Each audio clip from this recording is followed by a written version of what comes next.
On my 30th birthday, my parents invited me to what they called a special family dinner.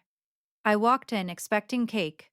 Instead, I found 50 relatives sitting in silence, watching me like I was on trial.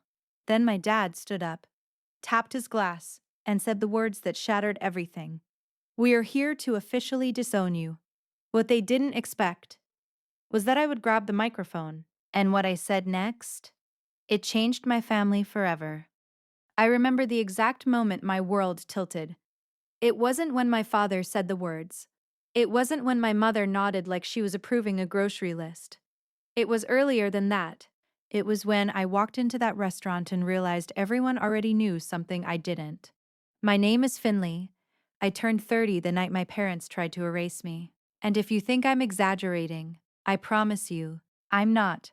When my mom texted me about the special family dinner, I read the message 3 times. "We'd love to celebrate your 30th properly. Just immediate family." Just immediate family. Those words felt warm, soft, almost unfamiliar. If you grew up in a house like mine, you know what I mean. Love wasn't loud. It wasn't affectionate. It was conditional. It came with rules, expectations, silent contracts. So when that message came through, I let myself hope. Maybe they'd softened. Maybe turning 30 made them see me differently. Maybe distance had finally done what arguments couldn't. I stood in front of my mirror that evening wearing a simple green dress. Nothing dramatic. Nothing that could be criticized. I practiced a small smile, not too wide. My mom used to say it made me look unladylike. Not too serious. My dad said that made me look defiant. I had learned long ago how to make my face neutral enough to survive dinner. But that night, I allowed just a hint of excitement to slip through. 30 felt important. It felt like a line in the sand. I drove to the old restaurant by the river. The same place we used to celebrate birthdays when I was little. Back when candles and cakes still meant something. Back when I believed family was safety. The parking lot was fuller than usual. I remember thinking, wow, they're busy tonight. I should have known. The moment I opened the restaurant door, the air shifted. You ever walk into a room and feel it to okay? Like sound drops half a second too late. Like conversations don't stop but they change. That's what it felt like. The private dining room was packed, not immediate family. Not even close. 50 people, maybe more. Aunts, uncles, cousins, family friends. I hadn't seen in years. People who used to pinch my cheeks when I was 5 and judge my life choices when I was 25. They were all there, and they were all looking at me. Whispers folded into napkins, eyes sliding away when I met them. For one foolish second, I smiled wider. A surprise party, that must be it. Maybe this was their way of making things right. Maybe this was their grand gesture. Because that's what birthdays are supposed to be, right? Noise, laughter, cake, embarrassing candles. Not silence. It felt tight, controlled, like everyone was holding their breath.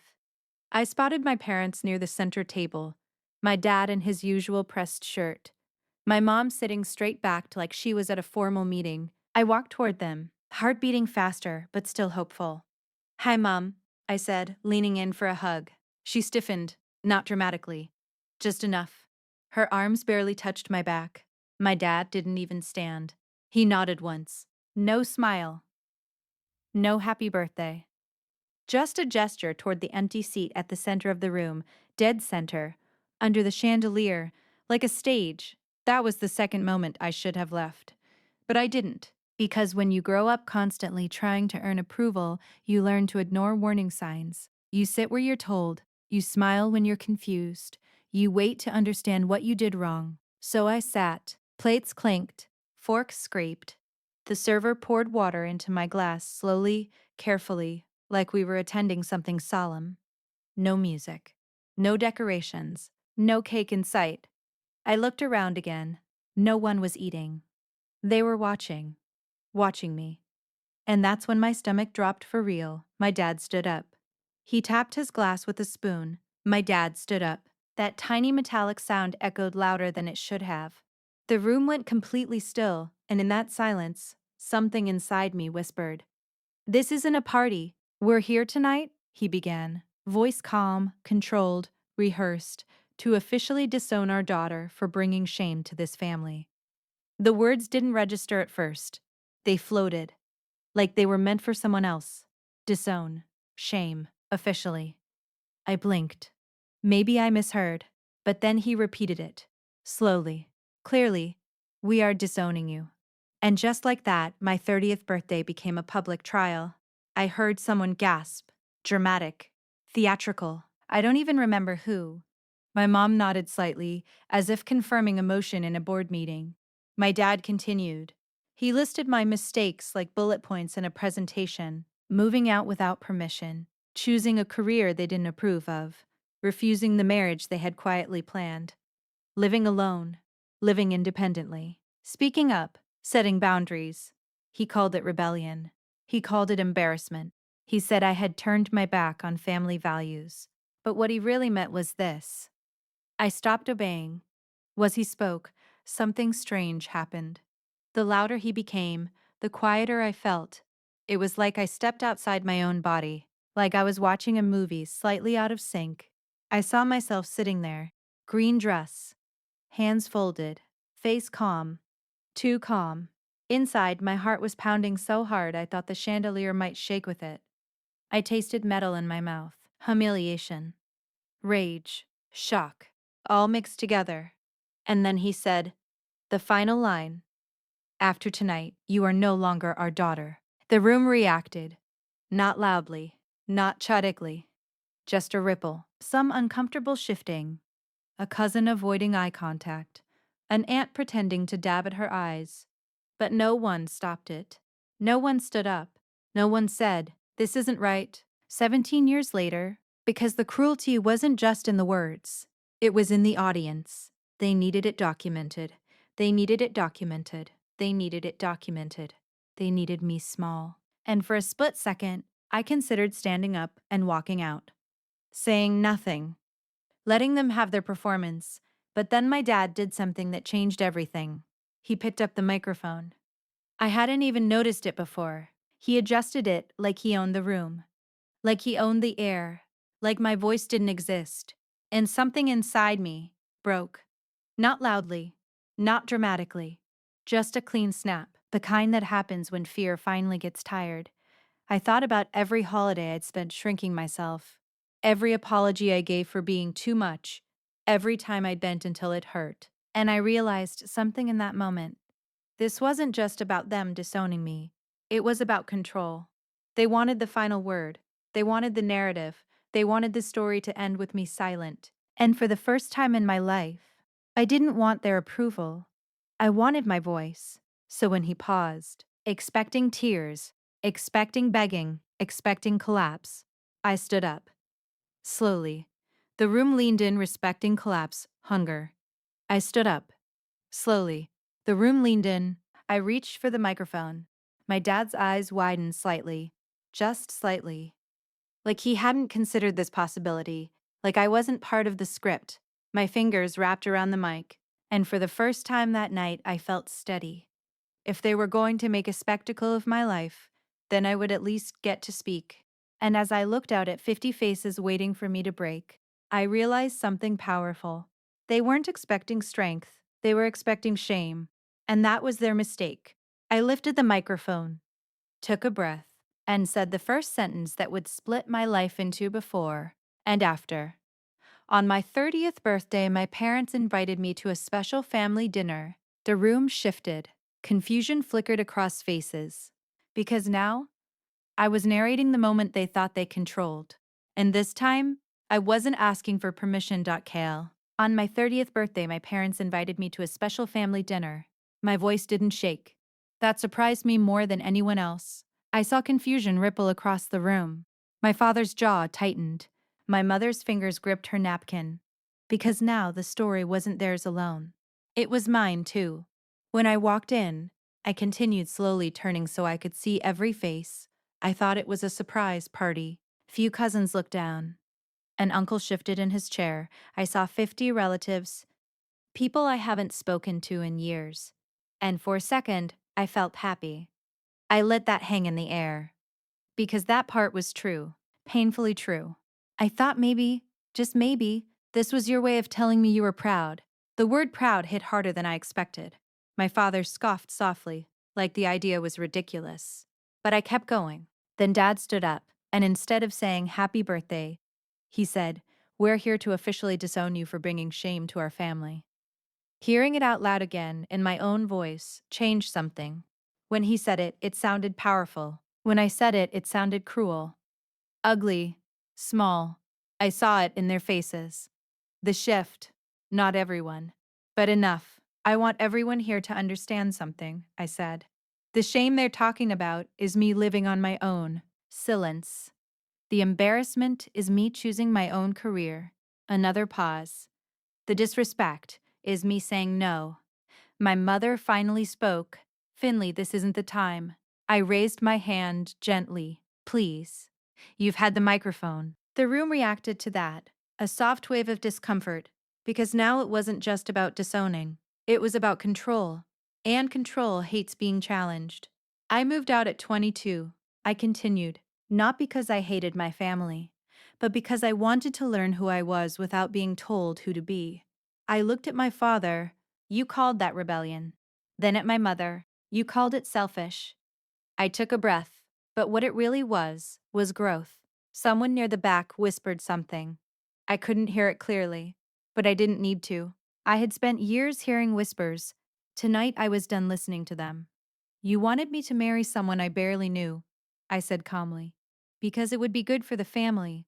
17 years later, my aunt gasped lightly, like that detail wasn't supposed to be public. But when I said I wasn't ready, when I said I wanted love, not arrangement, that's when I became the problem. My father shifted uncomfortably. "This is private family business," he said sharply. I looked around the room. "You made it public the moment you invited 50 people." That landed. Hard. A cousin near the front nodded slightly before catching herself. I wasn't yelling. I wasn't crying. That might have unsettled them more than anything. Because they were prepared for tears, prepared for begging, prepared for a dramatic collapse. They were not prepared for clarity. "I built my career without asking for money," I continued. "I paid my own rent. I handled my own failures. I fixed my own mistakes. I let my gaze settle back on my father. And every time I succeeded, you said it didn't count, because you didn't approve." The air felt different now, not heavy. Exposed. "You say I embarrassed you," I said quietly. "But tell them the full story." He didn't answer. So I did. "You're embarrassed because I stopped asking permission." There it was. The truth that had been circling for years. My mother's voice trembled slightly. "We raised you better than this." I softened my tone. "You raised me to be strong." That caught her off guard. "You raised me to work hard, to stand on my own feet, to think." I swallowed. "And now you're upset that I actually did." A few people exchanged glances, because it's hard to argue with that. My dad tried to laugh it off. "This is exactly what we mean, dramatic, disrespectful." But I didn't stop. "Love that disappears when someone disagrees with you isn't love," I said. "It's a contract." I stepped slightly away from the table, giving myself space. "And I'm done signing contracts I never agreed to." The room was so quiet I could hear the air conditioning hum. "For years," I said, "I thought if I worked harder, if I compromised more, if I shrank myself just enough, you would finally say you were proud." I looked down at my hands. "They're not shaking," I whispered, almost to myself. Then I looked back up. "But I don't need that anymore." My father's face hardened. "So you accept this? You accept being cut off?" I smiled.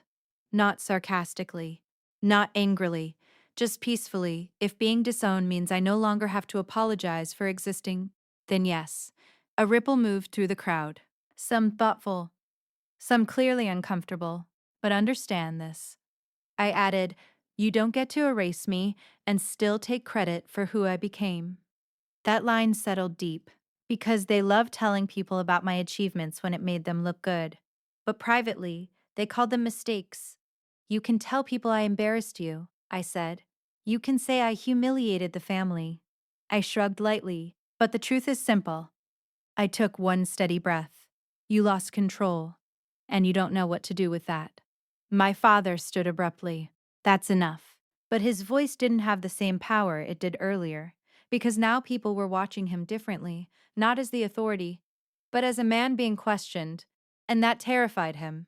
I'm not here to fight, I said calmly. I'm not here to beg. I slowly placed the microphone back on the stand. I'm here to tell you something you've never heard from me before. I met my parents' eyes. I forgive you. That stunned them more than anger ever could. Gasps. Confusion. Even my mother blinked rapidly. I forgive you for needing control more than connection. I continued.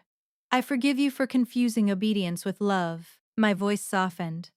But forgiveness doesn't mean access. That line changed the temperature of the room. Because forgiveness sounded kind, but boundaries sounded final. I won't fight to stay where I'm not wanted, I said. And I won't shrink to fit a version of me that makes you comfortable. I picked up my purse from the chair. My name is Finley. I'm 30 years old. I paused. And I'm proud of the woman I became. Silence, not the stiff, rehearsed silence from before. This one felt alive, unpredictable. I stepped away from the center of the room. No one blocked me. No one stopped me.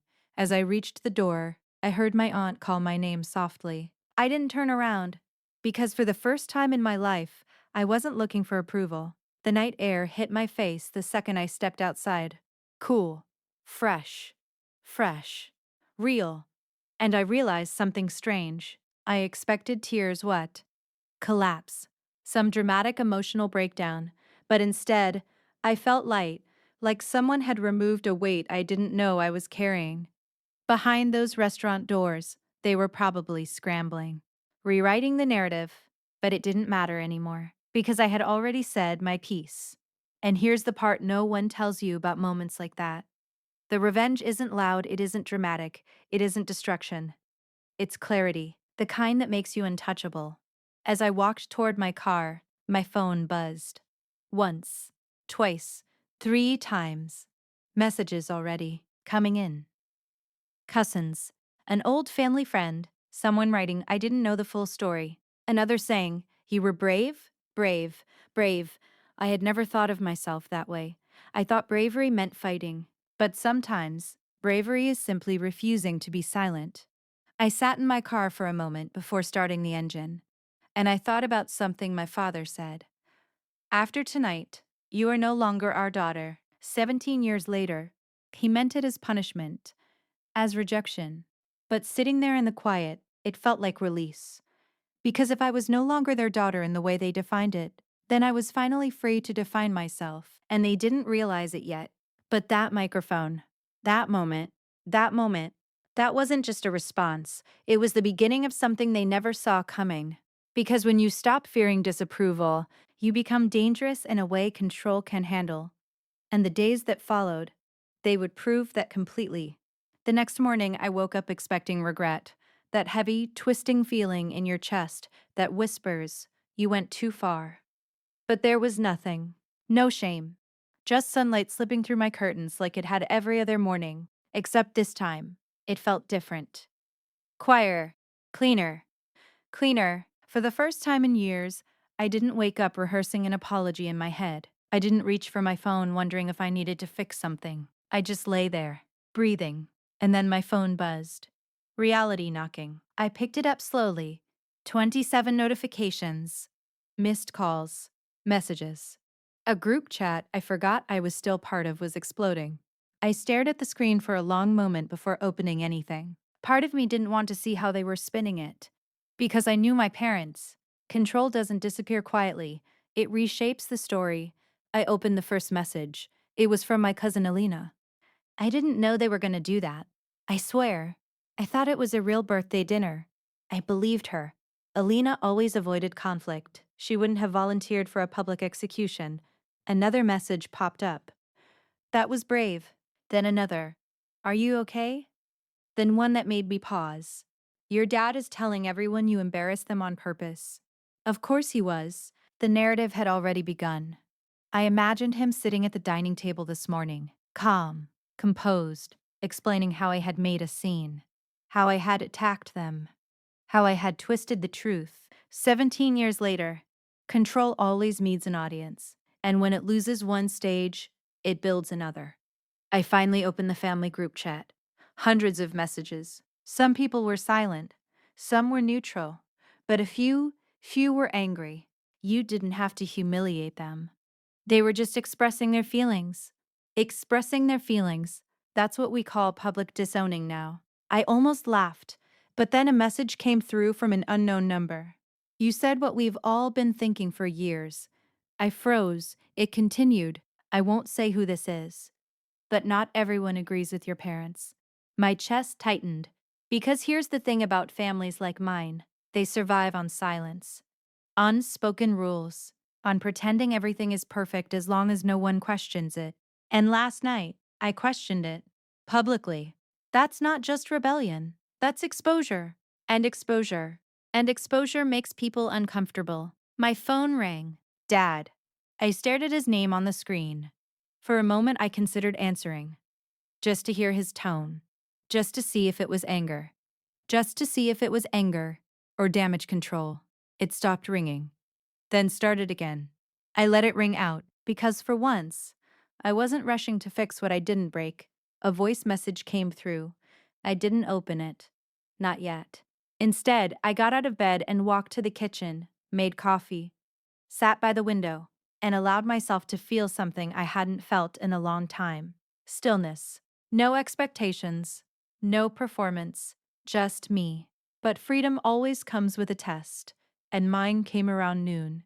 There was a knock on my door. Sharp. Unexpected. I wasn't expecting anyone. My heart jumped before my mind could calm it. Old reflex. I looked through the peephole. My mother. Alone. She looked smaller somehow, less composed than usual. I hesitated. Then I opened the door. We stood there for a second, just looking at each other. Her eyes were tired, but not soft. Still calculating. Can I come in? She asked. I stepped aside. She walked into my apartment like she was entering foreign territory, looking around, taking it in. This space they called shame. This place, she said quietly. You chose this over us. I didn't respond immediately, because I realized something important. She didn't come to apologize. She came to negotiate. I didn't choose this over you, I said calmly. I chose myself. She sighed. You didn't have to say those things. You didn't have to say yours either. Her jaw tightened. It was supposed to be private. I almost smiled. 50 people isn't private. She looked away. For a moment, just a moment, I saw something flicker across her face. Doubt. But it disappeared quickly. You embarrassed your father, she said. There it was again. Embarrassment. Image. Reputation. Always the outside view. Never the inside truth. I told the truth, I replied. You made him look weak. No, I said softly. He felt weak. That hit something. Because control doesn't fear being wrong. It fears being exposed. She walked toward the window, folding her arms. You could still fix this. Fix. That word again. As if I broke something. As long as you apologize, she continued, we can tell everyone it was a misunderstanding. And there it was. The offer shrink again. Return to your role. Smile politely. Take back your words. Go back to being manageable. I felt something steady inside me. Not anger. Not rage. Just clarity. I won't apologize for telling the truth. She turned sharply. So you're choosing this? I held her gaze. The silence between us felt different than the restaurant silence. This one wasn't public. It wasn't performative. It was personal. You don't understand what this does to a family, she said quietly. I swallowed. No. I understand exactly what it does. I stepped closer. It forces it to be honest. Her expression hardened again. Honesty wasn't the goal. Harmony was affed, even if it was fake. You're being selfish, she said. I took a slow breath. You raised me to survive. I'm just doing that. Her eyes filled with something that almost looked like tears. But not quite. You'll regret this, she whispered. Maybe she believed that. Maybe regret was the only tool left. But here's what she didn't know. I had spent years regretting myself. Last night was the first time I didn't. If regret comes, I said gently, I'll handle it. She stared at me for a long moment, like she was trying to see if I would break. I didn't, and that unsettled her more than yelling ever could. Finally, she walked toward the door. "You've changed," she said flatly. I nodded. Yes. She paused at the door, and for a split second, I thought she might say something real, something honest, something vulnerable. But instead, she said, "Don't expect us to come running when this independence fails you." I almost smiled, because that fear no longer worked. "I won't." She left without another word. The door clicked shut, and I leaned against it, letting out a breath I didn't realize I was holding. That was the last attempt at control. Not through shouting, not through humiliation, through guilt. And when guilt doesn't land, control weakens. My phone buzzed again, this time from my aunt. "Your mother is very upset." I typed back slowly. I was upset too. No response, because empathy feels different when it's not one-sided. Over the next few days, the calls slowed down, the messages became less frequent. But something else started happening: quiet support. Private ones. A cousin inviting me for coffee just to talk. An uncle admitting he admired my courage but didn't want to say it publicly. A family friend confessing she wished she had spoken up years ago. And that's when I realized something powerful. When one person breaks silence, others feel it. They may not join you. They may not stand beside you in the spotlight, but they see it. And sometimes that's enough to start cracks in old systems. My parents, on the other hand, doubled down. I heard through the grapevine that they were telling people I had always been difficult, but I had lost my way, that I was confused. Because when control loses power, it attacks credibility. It tries to make strength look like instability. But something had changed in me. Their words didn't hook into my chest anymore. They floated, like background noise. For the first time in my life, their approval wasn't oxygen. And that terrified them, more than my speech ever could. Because when someone no longer fears being disowned, you can't threaten them with abandonment. And without that leverage, you have nothing left. What they didn't realize was this: that birthday dinner, that wasn't the end of something. It was the beginning of a shift they couldn't control. Because I wasn't planning to disappear quietly. I wasn't planning to crawl back. And I certainly wasn't planning to crawl back. And I certainly wasn't planning to let the narrative stay in their hands. If they wanted a public statement, they were about to get one they never expected. And this time, it wouldn't be in a restaurant. It would reach much further than 50 relatives, much further than whispers behind napkins. Because the real shift, the real turning point, was just beginning. 3 days after my birthday, I did something my parents would have called reckless. I told the story, not in the family group chat, not in whispered phone calls, but publicly. And no, not in a dramatic, explosive way. I didn't post names. I didn't insult anyone. I didn't rant. I simply told the truth. But before I get to that, you need to understand something. For years, I had a small online presence. Nothing huge, just a modest following. I shared thoughts about independence, growth, breaking unhealthy patterns. It was never about my family directly. It was about experience, about lessons. People resonated with it, especially women who felt trapped between tradition and identity. My parents knew about it. They tolerated it, as long as I kept it vague, as long as I didn't connect the dots too clearly. But after that dinner, silence felt like surrender, and I was done surrendering. It started with a simple post: no names, no blame. Just this. On my 30th birthday, my parents gathered 50 relatives to publicly disown me for choosing my own life. I grabbed the mic and told the truth, and I walked out free. I stared at the screen before hitting post. My finger hovered. Old fear whispered, "This will make it worse." But a new voice inside me said something stronger. "Worse for who, Giveard?" I pressed publish. Then I closed my laptop. I didn't sit there refreshing the page. I didn't pace. I went for a walk. Because whatever happened next, I wanted to meet it steady. By the time I came back an hour later, my phone was vibrating nonstop. Messages, comments, shares. I opened the post, thousands of reactions, and the comments. They weren't what I expected. "I wish I had your courage. My parents did something similar, just not in public. You spoke for so many of us. Thank you. Thank you." I sat down slowly. Because what I thought was a personal war wasn't just mine, it was shared. Quietly, silently, across more people than I realized. Within hours, the post had spread beyond my circle. Strangers were sharing it. People were tagging friends. The story wasn't dramatic because of revenge. It was powerful because it was familiar.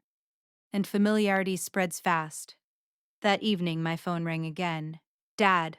This time I answered. His voice wasn't loud. It wasn't yelling. It was controlled. Cold. What have you done? He asked. I told my story. You embarrassed us in front of the entire community. You embarrassed me in front of 50 people. That was different. I almost smiled. How? He didn't answer immediately. Because there was no clean answer, you made it public. You made it public, first. Silence. Then he changed tactics. You don't understand how this affects our reputation. There it was again. Reputation. Image. Always the outside view. You don't understand how that dinner affected me, I said quietly. His tone sharpened. You being vindictive? No, I replied. I'm being visible. He exhaled sharply. Take it down. 17 years later, I leaned back in my chair. No, you owe us that. I don't owe you silence. The line went quiet, and then he said something that told me everything I needed to know. Do you realize what people are saying about us? Yes. That was the problem. People were talking, and not in whispers controlled by him. For the first time, the narrative wasn't in his hands, and that terrified him. I didn't lie, I said calmly. If the truth damages your image, that's not my responsibility. His voice lowered. You think you've won something? I paused. I didn't do this to win, and that was true. This wasn't revenge in the loud, dramatic sense. This was correction. Exposure. Balance. You're destroying this family, he said. And that almost made me laugh, because families that can be destroyed by truth were already fragile. I'm not destroying anything, I replied. I'm refusing to protect something unhealthy. He hung up. No goodbye. No final word. Just silence. And for once, I didn't feel small after a conversation with him. I felt steady. The next day, something unexpected happened. An email arrived in my inbox. Subject line, thank you for speaking. It was from someone I barely knew, a distant relative's friend. She wrote, I was at that dinner. I didn't agree with what happened. I didn't say anything because I was afraid. But I want you to know what you said mattered. I read it twice, then 3 times, because here's what people don't talk about when it comes to control. Control survives on spectators. Control survives on spectators, not just participants. Spectators who stay quiet, spectators who look away. And when one spectator starts to question, the structure weakens. Over the next few days, more messages came in. Private, careful, cautious. Not everyone was ready to stand publicly, but they were ready to acknowledge privately. And that shift, that's where real change begins. My parents, on the other hand, went silent. No calls. No messages. But I heard through extended family that they were furious. Not because I lied, but because I didn't. Because if I had exaggerated, they could dismiss it. If I had insulted, they could play victim. But calm, truth, that's harder to fight. 1 week after the dinner, my mother finally called. Her voice was softer than usual. Can we meet? I hesitated, then said, in public. We met at a small cafe. Neutral ground. She looked tired, less polished, less certain. You didn't have to involve strangers, she said quietly. I didn't name you. People know. People knew before. They just didn't talk. She stirred her coffee without drinking it. Your father is humiliated. There it was again. Humiliation. A humiliation. As if public shame only counted when it happened to them. And what was I? I asked gently. Celebrated? She didn't answer. For a moment, something shifted in her eyes. Something close to realization.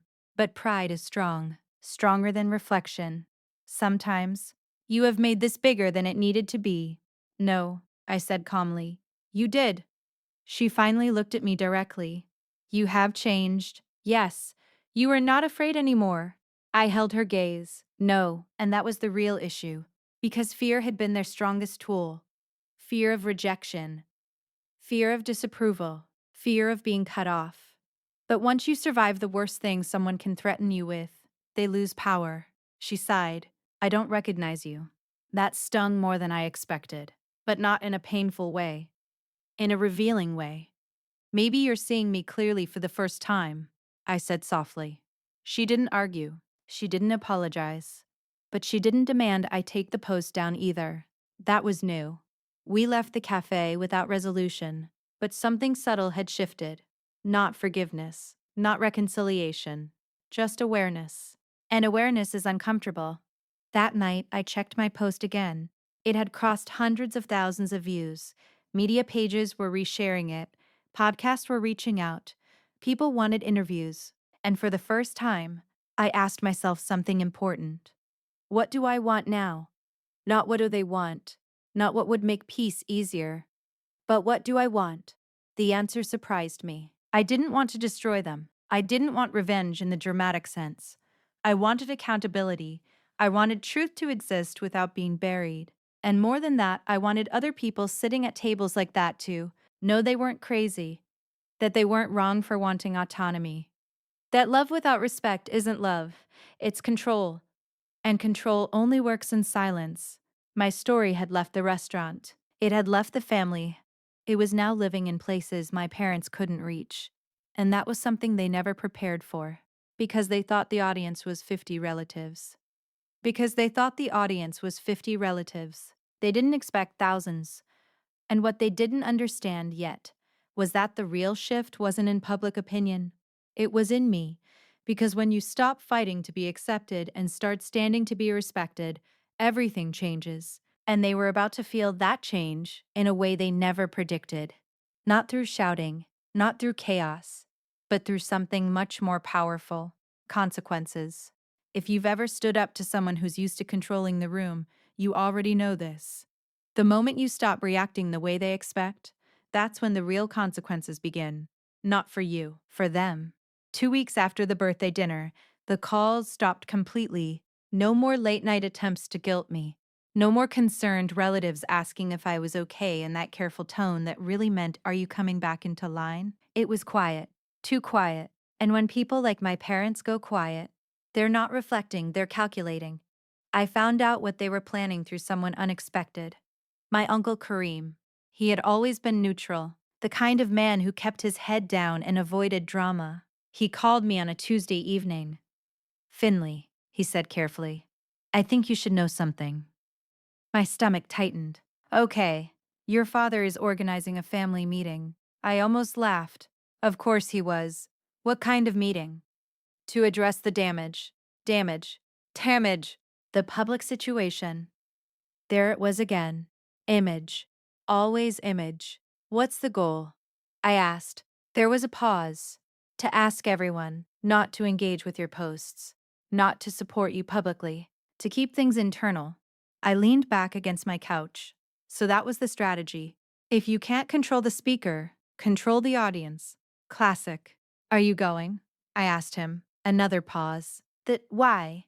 Because I want to see how this ends. That surprised me. You don't agree with them, I said quietly. I don't agree with how it was handled, he replied carefully. Not exactly support, but not dismissal either. Thank you for telling me, I said. He lowered his voice slightly. You should be prepared. Your father doesn't like losing control. I smiled faintly. He already did. The meeting happened that Saturday. I wasn't invited, which felt almost poetic. But information has a way of traveling when people start questioning authority. By Sunday morning, I knew everything. My father had stood at the head of the room again. Same tone. Same posture. But this time, no microphone. He explained that I had misrepresented the situation online, that I had exaggerated, that I was seeking attention. And then he asked everyone present not to comment, not to share, not to engage, to let the situation die quietly. And here's the part that changed everything. Someone spoke up, not loudly, not dramatically, but clearly. It was my cousin Alina. She didn't lie, she said. The room reportedly went silent. My father tried to dismiss it, but she continued. You said those words. In front of all of us. And suddenly, it wasn't just my voice anymore. It was another witness. And once one person breaks rank, others get braver. My uncle Kareem added, we all heard it. The meeting didn't go the way my father planned. It ended early. No formal resolution, no united front. Just cracks, small ones, but visible. When I heard about it, I didn't feel triumphant. I felt something else. Validation. Too dramatic, too emotional. That's what they told me. But now, other people were confirming what I knew. It wasn't in my head. And that realization, yes, it's powerful. Because self-doubt is the glue that holds toxic systems together. Remove it, and the structure weakens. But consequences don't just land on one side. They test you too. 3 weeks after the dinner, something unexpected happened. My company called me into a meeting. Not because I had done anything wrong, but because my story had gained traction. They wanted to make sure I was okay. They offered support. They asked if I needed time off. And for a split second, I panicked. What if this affected my career? What if clients connected the dots? What if my parents were right? What if my parents were right? What if speaking up cost me everything? That voice that says, see, you should have stayed quiet. But then my manager said something I'll never forget. You handled yourself with integrity. She said, that matters. Integrity, not drama, not embarrassment. Integrity. That word settled deep. Because that's what this was about. Not revenge, not humiliation, alignment. And the more I stood in alignment, the less afraid I felt. Meanwhile, my parents' world was shifting in ways they didn't expect. Their friends started asking careful questions. Community members who had seen the post approached them gently. Is everything okay? Not attacks. Just curiosity. But curiosity is dangerous when your power depends on silence. They couldn't control what people read. They couldn't control what people thought. And for the first time in decades, they weren't the unquestioned authority. They were being evaluated, and that unsettled them deeply. One evening, about a month after my birthday, my mother sent a message. Not a call, not a demand. Just a message, can we talk? Just you and me. I stared at it for a long time. This felt different, not urgent, not angry, careful. I agreed. We met at the same cafe as before. She looked tired, but not defensive, just worn. Things have been difficult, she said quietly. I didn't respond immediately. Because difficult for who, Giriv? For the first time, she didn't mention embarrassment. She didn't mention reputation. She said something else. People are asking questions. I waited. And your father doesn't know how to handle it. There it was. Not anger. Not control. Uncertainty. And uncertainty scares people who are used to dominance. He thought everyone would side with him, she admitted softly. I almost smiled. And now? I asked. She sighed. Now he's not sure. Silence sat between us. But it wasn't heavy. It wasn't sharp. It was reflective. I didn't expect you to stand up like that, she said. I didn't expect you to disown me publicly, I replied gently. That landed. She didn't argue. For the first time, she looked regretful. Not fully. Dat dramatically, but slightly. You've changed the dynamic, she said. Yes, I agreed. And I don't know what comes next. Neither did I. But I knew one thing clearly. I wasn't going backward. I don't hate you, I said quietly. Her eyes flickered. But I won't return to who I was. She nodded slowly, as if accepting something inevitable. The real consequence wasn't punishment.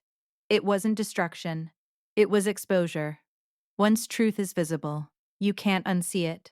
And now, everyone had seen it. The perfect image had cracked, not shattered, but cracked enough to let light in. And here's the part they never prepared for. When someone stops fearing abandonment. And here's the part they never prepared for. When someone refuses to carry shame that isn't theirs. When someone chooses self-respect over approval. You can't control them anymore. You can only respond to them. And responding requires something my parents had avoided for years. accountability.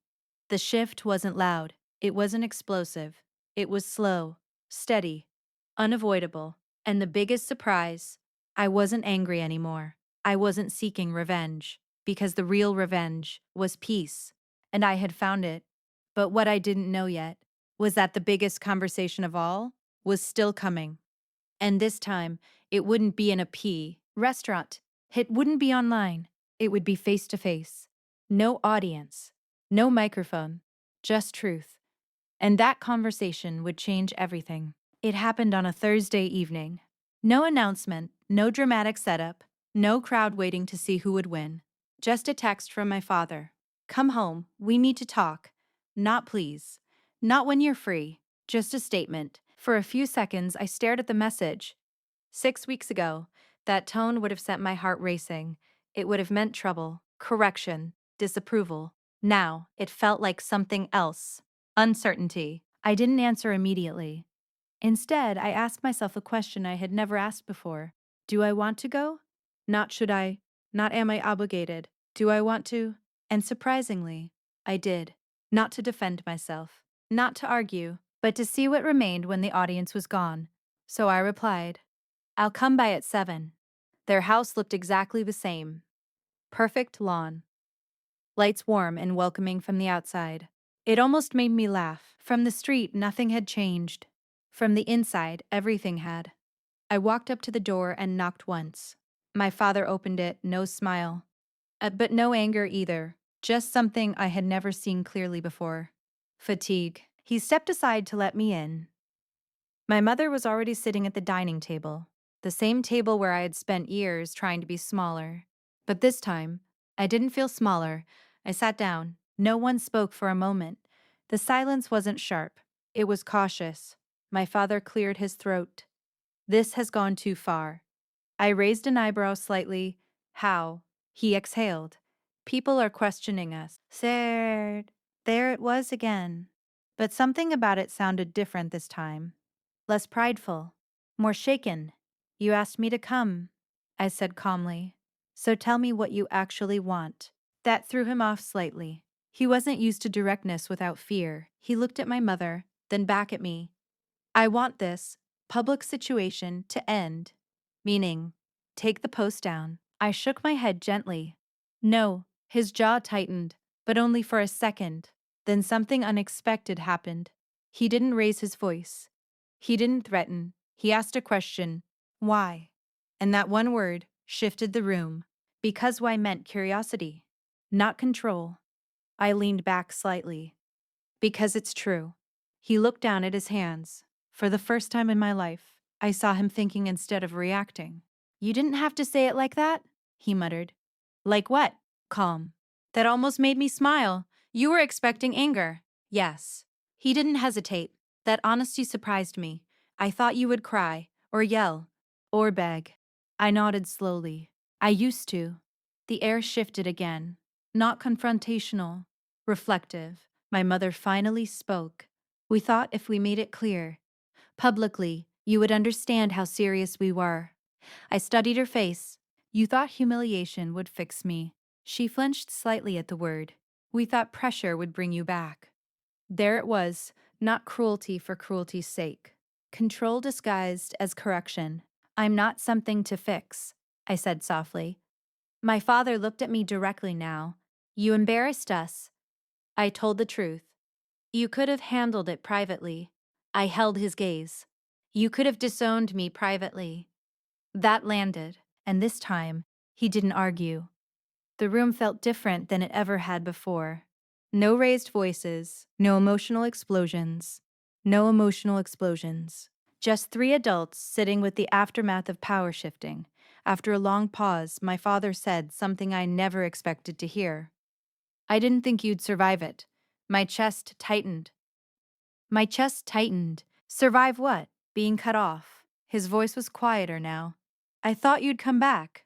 Apologize. Ask to fix it. There it was. The strategy. Abandonment as leverage, but the leverage didn't work. I've been surviving without approval for years, I replied calmly. Silence again. Then he asked the question that truly mattered of way. When did you stop being afraid of us? I didn't answer right away, because that question deserved honesty. I didn't stop being afraid, I said carefully. I just got more afraid of losing myself. That hit something. My mother's eyes filled slightly, not dramatic tears, but awareness. You think we wanted to control you? She asked. I know you did. Her lips pressed together. For your own good. I smiled gently. That's what control always says. No one reacted defensively, and that was new. My father leaned back in his chair. You've changed the way people look at us. I nodded. Yes. That's not easy. I know. Another pause. Then he said something even more unexpected. I don't like feeling exposed.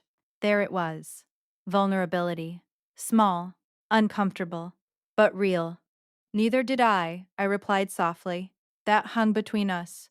Because now we were finally talking about the same thing. Exposure, not reputation, not embarrassment. Exposure. The difference is subtle, but important.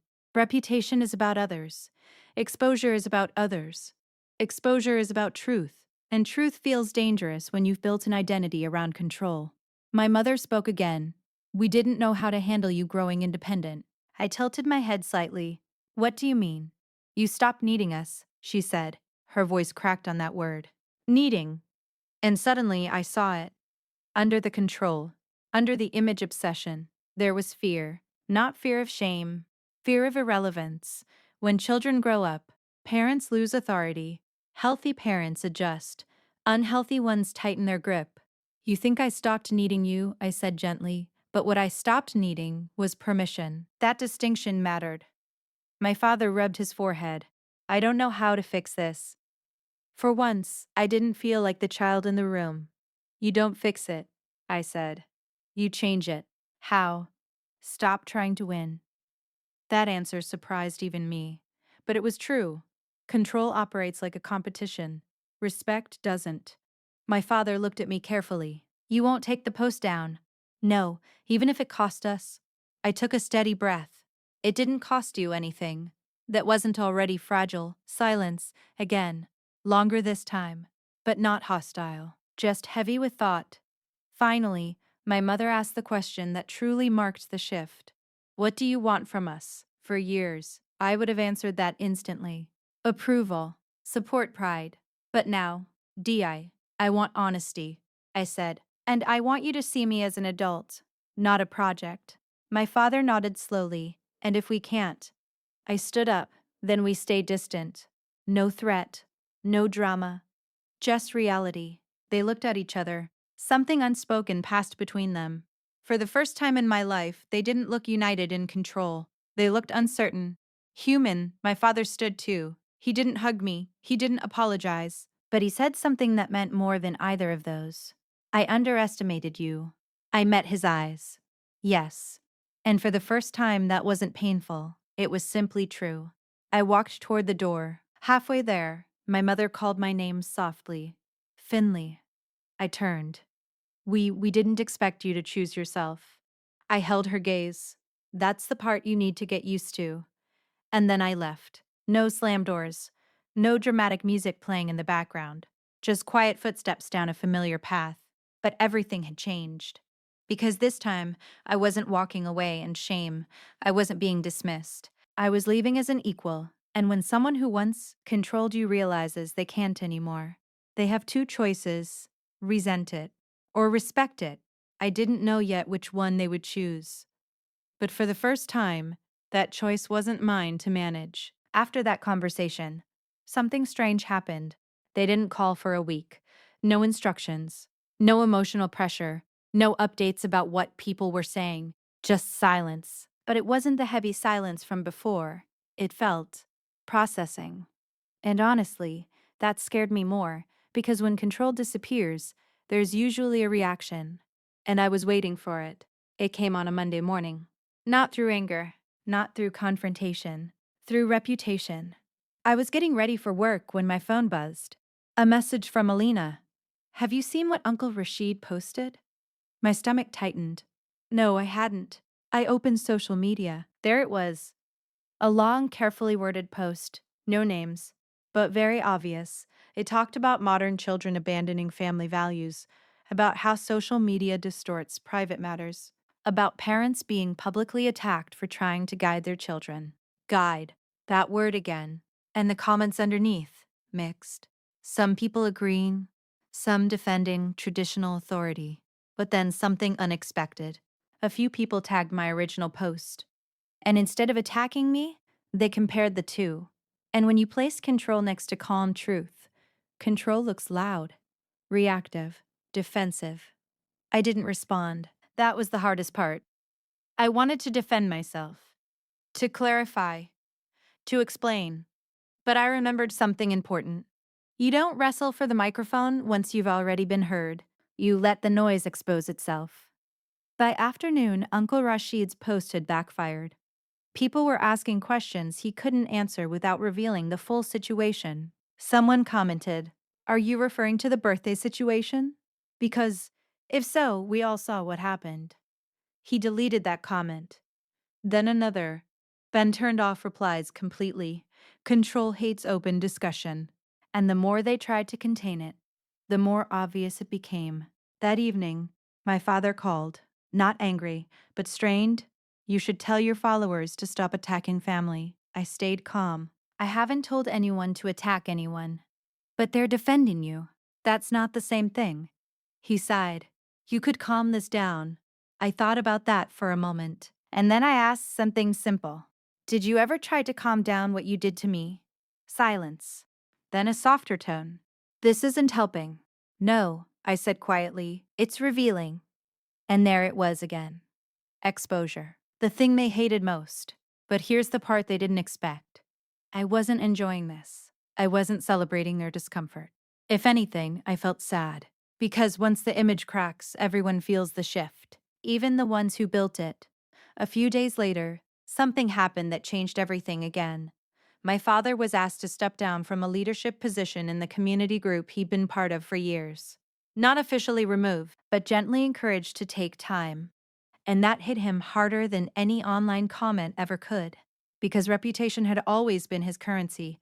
And now, it wasn't stable. She called late that night. "He's not taking it well," she said quietly. I didn't respond immediately. Part of me felt responsible. Even though I knew I wasn't. "He says you've ruined everything," she added. I closed my eyes for a moment. "Did I ruin it?" I asked softly. She hesitated. "No." That one word meant more than anything else she had said so far. "But things are different now," she continued. "Yes," I agreed. "They are." There was no anger in my voice. Just truth. "You could still fix this," she whispered. That line again. But this time, it didn't carry control. "I'm not the one who needs to fix anything," I said gently. She was quiet for a long time. Then she said something that stopped me. "He feels like he's lost everything." I swallowed. He hasn't. 17 years later, that's the problem with building your identity around authority. When authority shifts, you feel erased. But he wasn't erased. He was just equal now. And equality feels like loss to someone who's only known dominance. A week later, he showed up at my apartment. No call, no warning, just a knock. When I opened the door, he looked older. Not physically, but emotionally. "I didn't come to argue," he said immediately. I nodded. "Okay." He stepped inside, and for the first time, he didn't look around critically. He just stood there, quiet. "They asked me to step down," he said. "I know. You are not going to apologize." It wasn't a question. "No." He nodded slowly. "I don't think I deserve one." That stunned me. Because that wasn't pride talking. That was reflection. We sat across from each other. No audience. No performance. "I thought fear kept people in line," he said quietly. I didn't interrupt. "It worked for years." "Yes, it did. But I didn't realize," he continued, "it also pushed you away." There it was. Not image. Connection. Finally. "You didn't push me away in one moment," I said softly. "It was slow." He nodded. "I see that now." Silence settled between us, but it wasn't hostile. It was heavy with honesty. It was heavy with honesty. "I can't undo what happened," he said. "No." "I can't erase the post." "No." But I don't want to lose you. That sentence hit differently because it wasn't about reputation. It wasn't about embarrassment. It was about relationship. And that was new. I don't want to be controlled. I replied gently. I don't want to control you, he said. I studied him carefully. You don't want to lose control, I corrected softly. He almost smiled. You might be right. And in that moment, something shifted again. Not dramatically, not magically, but realistically. Control had turned into consequence, and consequence had turned into awareness. For the first time, he wasn't trying to win. He was trying to understand. I don't know how to be a father to someone who doesn't need me, he admitted. That might have been the most honest thing he'd ever said. You don't stop being a father, I said quietly. You just stop being a boss. He let out a breath that almost sounded like a laugh. That's hard. I know. We sat there for a while longer. No shouting. No demands. Just two adults facing the shift. Before he left, he paused at the door. You weren't wrong, he said. It wasn't loud. It wasn't dramatic. But it was real. And for someone like him, that was huge. After he left, I stood in my living room for a long time. Because this wasn't revenge. It wasn't destruction.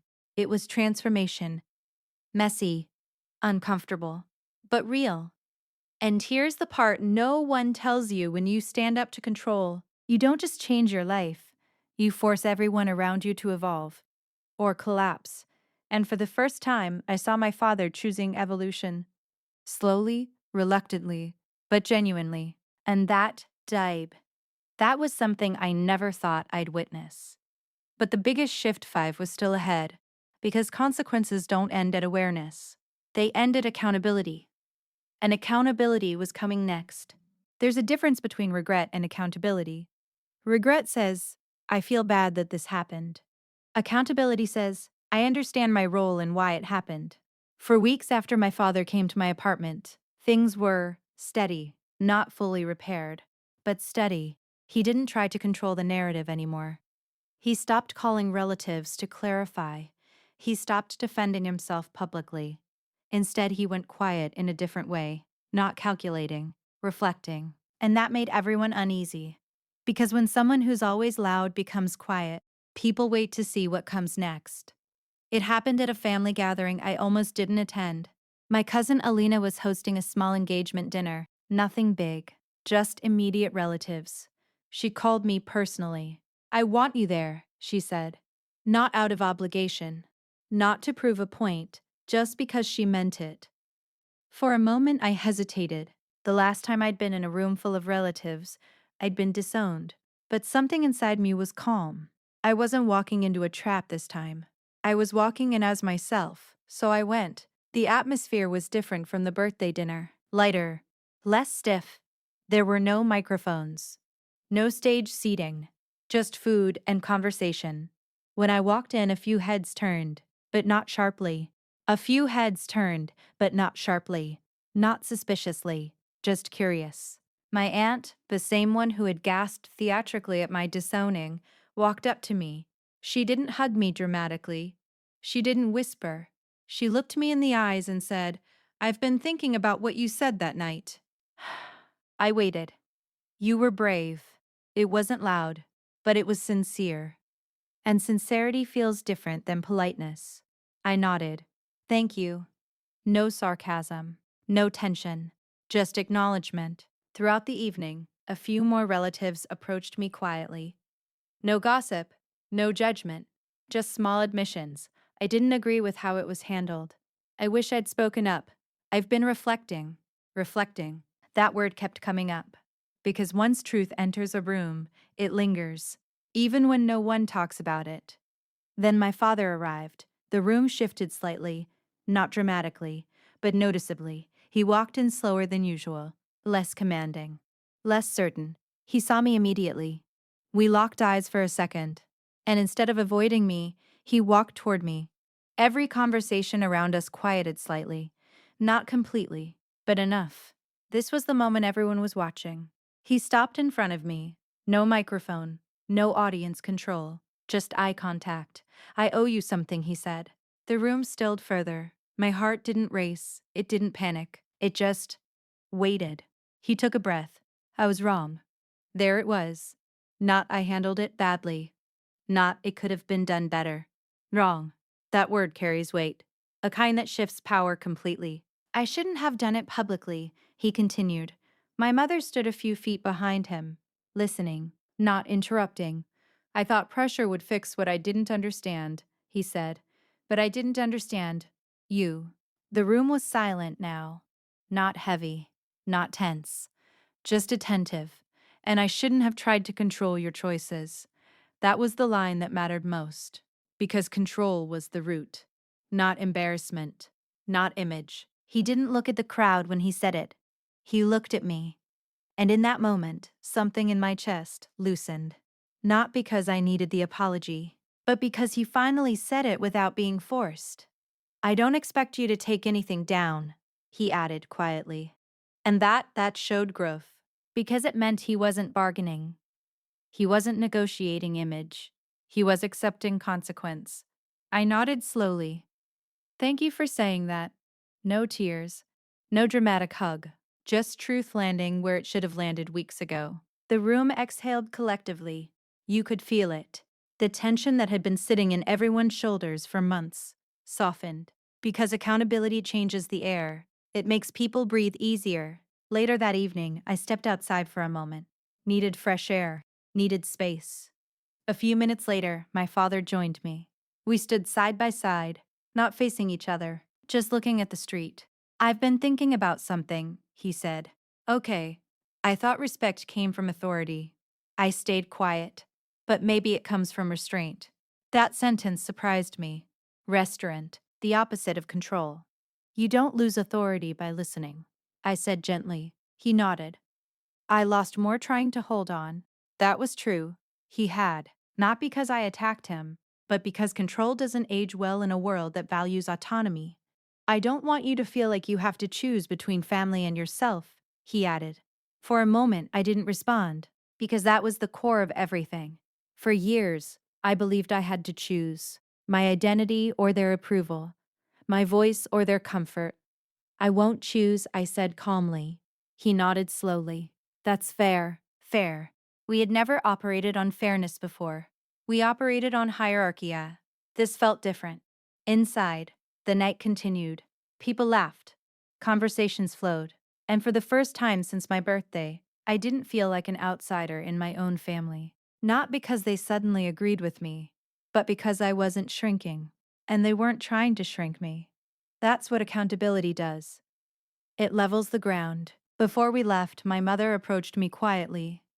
I didn't speak that night, she said softly. I should have. I looked at her. You nodded. She swallowed. I was afraid of challenging him. That honesty mattered, because it revealed something deeper. Control doesn't just silence children. It silences partners. I don't want to live like that either, she added. That was new. Very new. Then don't, I said gently. It wasn't my job to fix their marriage. It wasn't my job to rescue them from patterns they built. But it was my job to protect myself. And now, protecting myself didn't feel like rebellion. It felt like balance. When I drove home that night, I realized something important. Revenge would have been easy. I could have doubled down, posted more, exposed more. But accountability was stronger.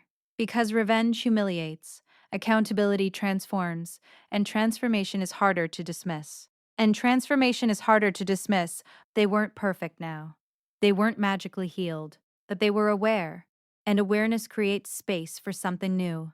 Respect, real respect, not fear-based obedience, not image-driven compliance, mutual recognition.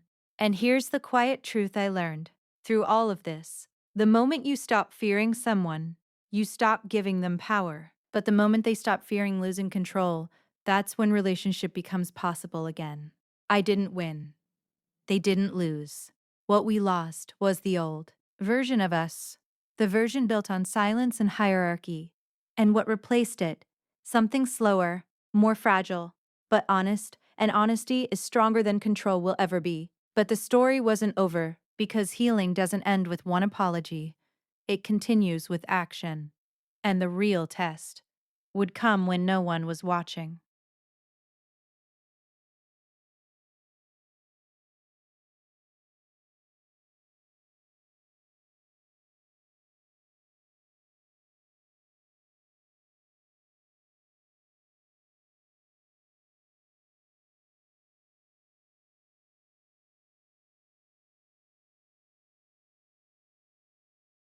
Apologies feel powerful in the moment.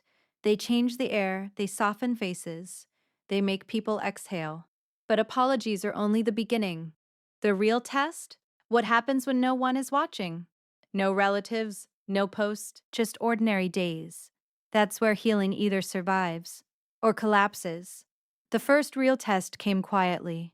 No announcement, no drama, just a Sunday afternoon. My mother called and asked if I wanted to come over for lunch. Not a family gathering, not a holiday, just lunch. The word felt unfamiliar, casual, normal. For years, meals at that house felt like evaluations. How are you doing? What's next? When will you settle down? Why don't you visit more? Every question had weight. Every answer felt graded. But this time, when I walked in, the house felt different. Not physically, emotionally, no stiff posture. No rehearsed politeness. Just my mother in the kitchen, cooking. My father in the living room, reading. No staged seating. No central spotlight.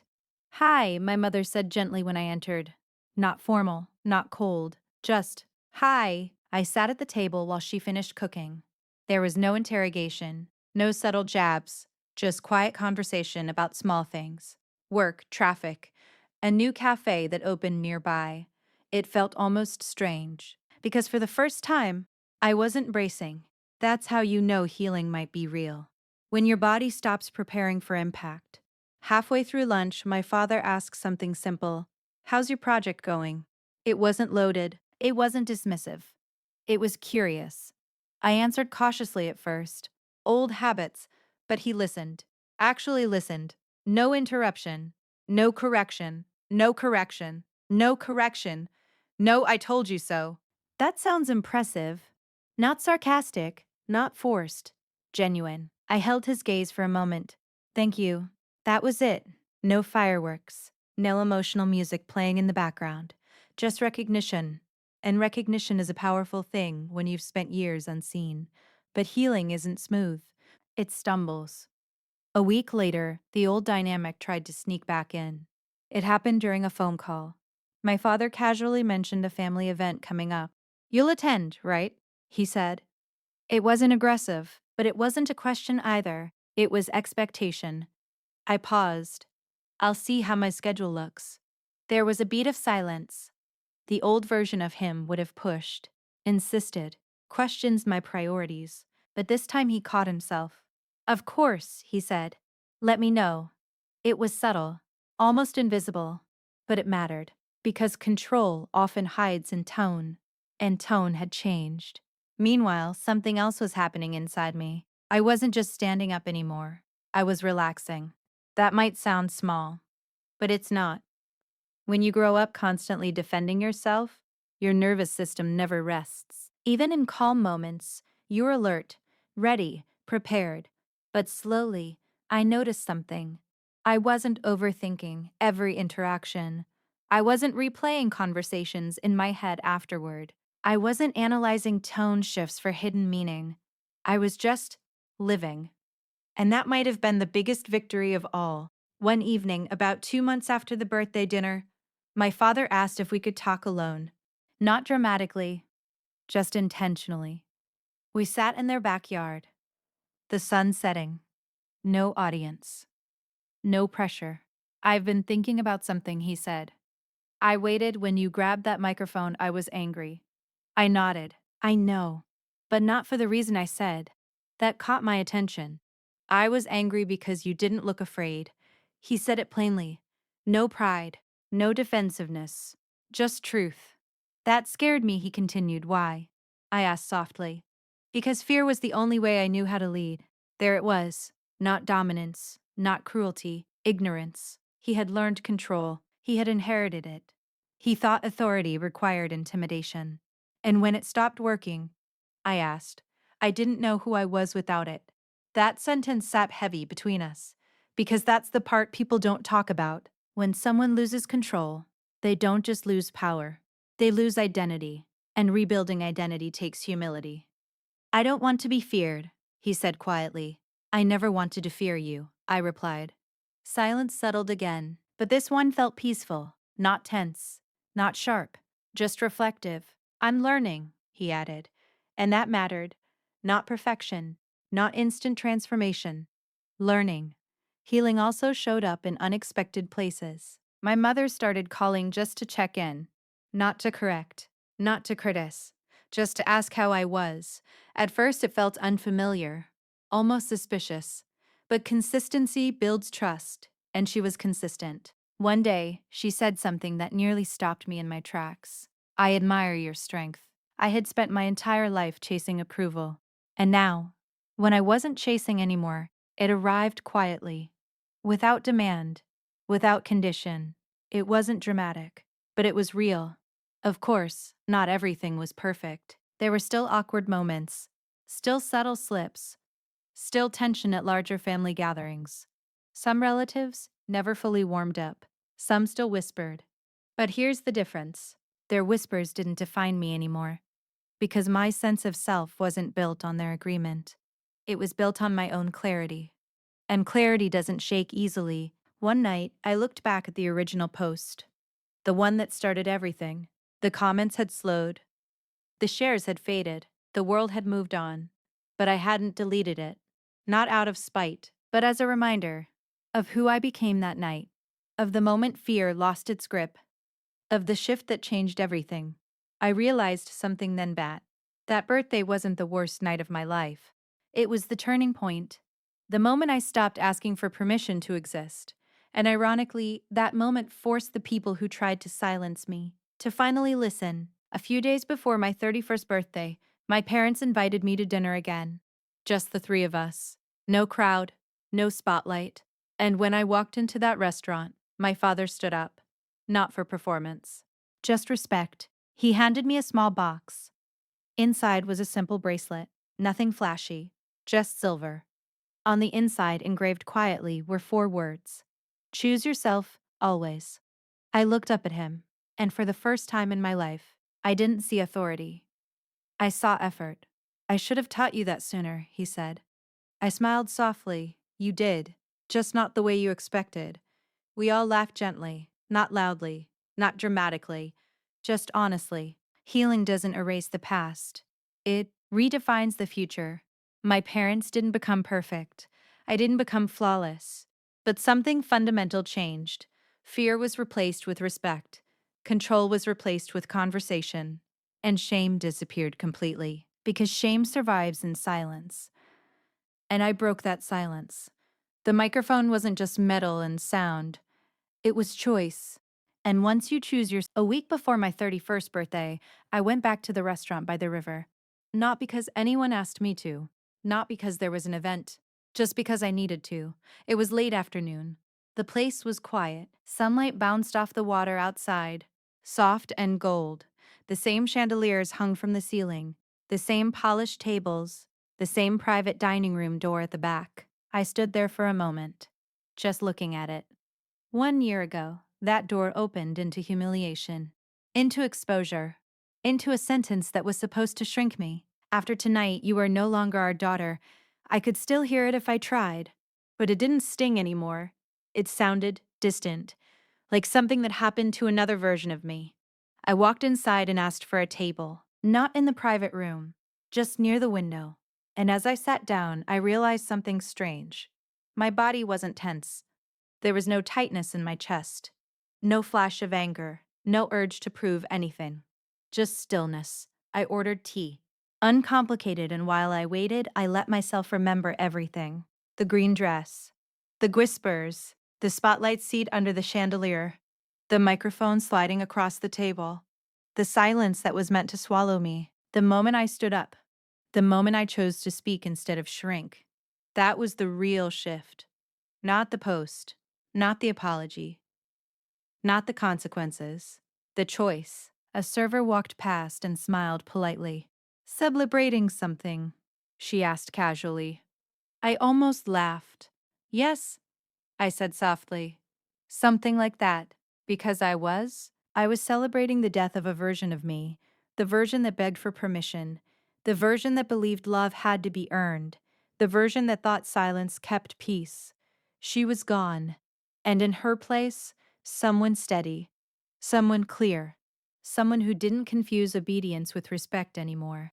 Later that evening, my parents met me there, not planned as a confrontation, not dramatic, just dinner. They sat across from me, the same restaurant. Different energy, no audience, no performance, just three people who had walked through something painful and come out changed. My father looked around the room quietly. I didn't think you'd ever come back here, he said. I didn't either, I admitted. He nodded slowly. I've replayed that night 100 times. I didn't interrupt. I thought I was protecting the family, he continued. But I was protecting my pride. There it was, not image, not authority, pride. And pride can be a loud thing, especially when it feels threatened. My mother reached across the table gently. We didn't know how to let go. I looked at her. Let go of what? Control, she said simply. Not defensively. Just honestly didn't feel sharp anymore. It felt earned. You taught me to be strong, I said softly. You just didn't expect me to use that strength against you. My father let out a quiet breath. I see that now. Silence settled between us again. But it wasn't heavy. It wasn't tense. It felt complete. After dinner, we stepped outside near the river. The water moved slowly in the dark. Steady, unbothered said. I was afraid, my father said suddenly. Of what? Of becoming irrelevant. That word lingered. Irrelevant. When you stopped asking for advice, when you stopped needing permission, I didn't know where I fit anymore. I swallowed. You fit as my father, I said gently. Not my supervisor. He smiled faintly at that. Fits harder. I know. The wind was soft. The world felt calm. You changed something, he said. Not just for yourself. I looked at him. What do you mean? People in the family talk differently now. They question more. They speak up more. That surprised me. Is that bad? I asked. He shook his head slowly. No, he paused. It's uncomfortable. But necessary. That word felt important. And necessary because growth rarely feels comfortable. It feels destabilizing. But it's still needed. On my 31st birthday, there was no spectacle, no announcement, no gathering, just a small dinner at my apartment. My parents came. They brought a cake. Nothing extravagant, just simple. There was no speech, no formal apology, no dramatic moment. But at one point, my father raised his glass slightly and said something that meant more than any public declaration ever could. To my daughter, he said quietly, who taught me something I didn't know I needed to learn. No spotlight, no audience applause, just truth. And that felt enough. Later that night, after they left, I sat alone on my couch, the bracelet from last year still on my wrist. Choose yourself, always. I thought about everything that had happened. The humiliation, the microphone, the post, the backlash, the consequences, the consequences, the consequences, the apologies, the slow rebuilding. And I realized something important. It wasn't about having the last word. It wasn't about exposing them. It wasn't about exposing them. It wasn't about reclaiming my voice. The microphone was just a symbol. And that choice didn't just change my relationship with my parents. It changed my relationship with my parents. It changed my relationship with myself. I stopped doubting my instincts. I stopped minimizing my needs. I stopped apologizing for existing loudly. And once that shift happened, everything else followed.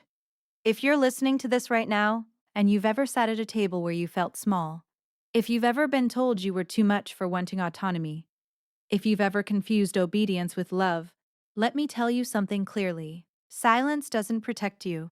It protects the system that's hurting you. Speaking up doesn't guarantee applause. It doesn't guarantee reconciliation. It doesn't guarantee reconciliation. It doesn't guarantee instant healing. But it guarantees something else. Self-respect. And self-respect changes how you walk into every room after that. Families can try to disown you. Crowds can judge you. People can misunderstand you. But the moment you choose yourself, you stop being easy to control. And when you stop being easy to control, you start being impossible to shrink. That night, when I grabbed the mic, I thought I was defending myself. I didn't realize I was freeing myself. And sometimes, the worst